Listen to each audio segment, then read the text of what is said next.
If you want to stay up to date with all current hip hop events and releases, make sure to subscribe and turn on notifications to become part of this community. So today I wanted to talk about Juice WRLD because I came across this very interesting article on Genius that talked about his recording process, and in the same sentence, of course, also about his talent as a musician, as an artist. And I thought this was kind of a great way to kind of look back on his career, look back at the songs he's released and done, and kind of see them from a different perspective. Because Juice is someone that we can all agree on is undeniably one of the best artists when it comes to just freestyling songs off the top in a way that would take other artists, hours of writing and recording. We've seen him do this, for example, on that Tim Westwood freestyle that goes on for an hour, where he just comes up with different, bars and melodies and hooks and just, pockets and cadences that he uses all throughout the different beat switches.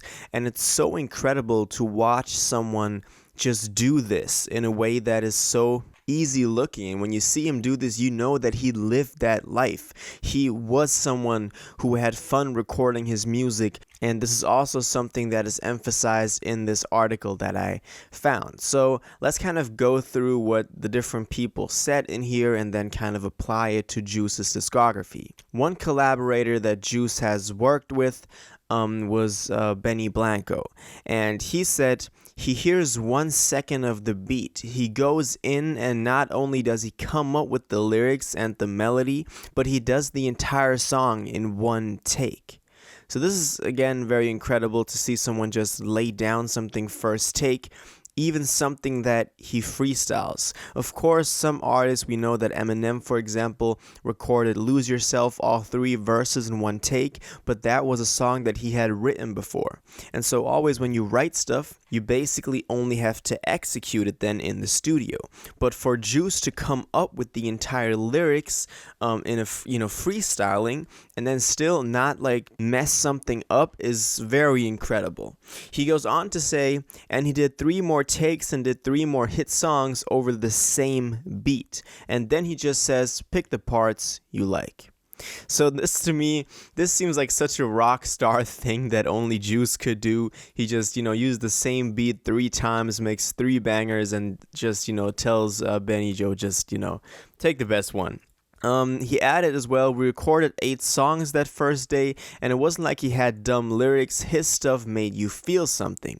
And that's another point that I found very interesting, because listening to Juice's music, you at some points can tell that maybe the stuff he said on record was not written beforehand, because some bars or some metaphors are just, if he had written that before, maybe he would have thought it over, but at the same time, that is what makes his music so much realer. The same goes for artists like Durkio, for example. When you listen to his music, it's not about the crazy wordplay that maybe you go to some other artists for. It's about the fact that they just laid down what they were feeling in that moment, what they were going through in their lives at that moment.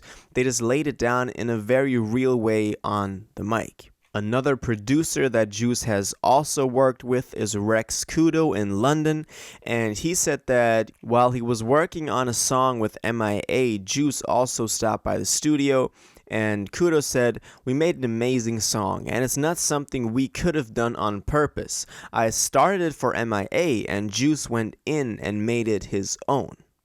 Now, Kudo also worked with Juice on God from Death Race for Love, which is a great track, by the way. If you haven't listened to that yet, I recommend you go do that. Sometimes the mixing and leveling is a bit off, but it's still a great song. And he said that Juice recorded like a faucet that's stuck on, which I thought was a funny way to express it. But he goes on to further elaborate on this and say, it's not too often that artists are excited to record, even if they're great. A lot of artists see it as clocking in or having to chase a hit.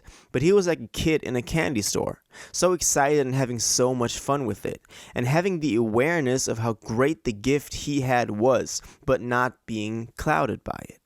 And I think this is a very important thing that we can all agree Juice had, and that he knew how to use. He had that gift of just, being able to step in the booth and just lay something down that would later on become a hit song. But when you go, watch interviews, or you go listen to his music, you never get the feeling that he in any way became jaded by this, or in any way let him get to his head. So this is, again, I dropped a video on it a couple of weeks ago. This is, again, that debate between writing and freestyling lyrics. And this Juice WRLD example now even gives me a different perspective on this. And I think that this, again, emphasizes how different the two approaches really are. When I listen to Juice, for example, I don't expect the types of, lyrics and metaphors that I go to, for example, to a J. Cole or a Joyner Lucas. It's more about, getting that feeling that Juice was trying to convey while recording that song. Because a lot of these artists that always freestyle, I've seen Tory Lanez talk about this, they always, put a lot of emphasis on listening to the beat and figuring out what the mood, what the vibe of the beat is, and then trying to match that with their melodies and their lyrics.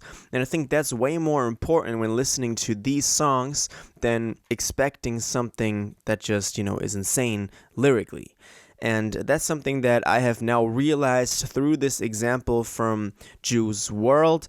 One problem that I always have with this, though, and this is something that recently I thought about a lot, is that also when I listen to Lil Durk, for example, while his style and his way of recording is, of course, very real and authentic, sometimes in the wake of that, the production gets lost a little bit, because they're so focused on trying to be as real as possible in that moment that they just lay a track down. Maybe they'll throw a template over it that's has some mixing, some leveling on it, but then they just leave it like that. And I think when you really approach a song like something that you write beforehand and then have to perfect the mixing, the production side of it, can definitely be way better and not take a hit like it does when you just think you can go in there, freestyle it, and it's that's it. Which I said earlier also is the case on God, Juice WRLD featuring Young Thug.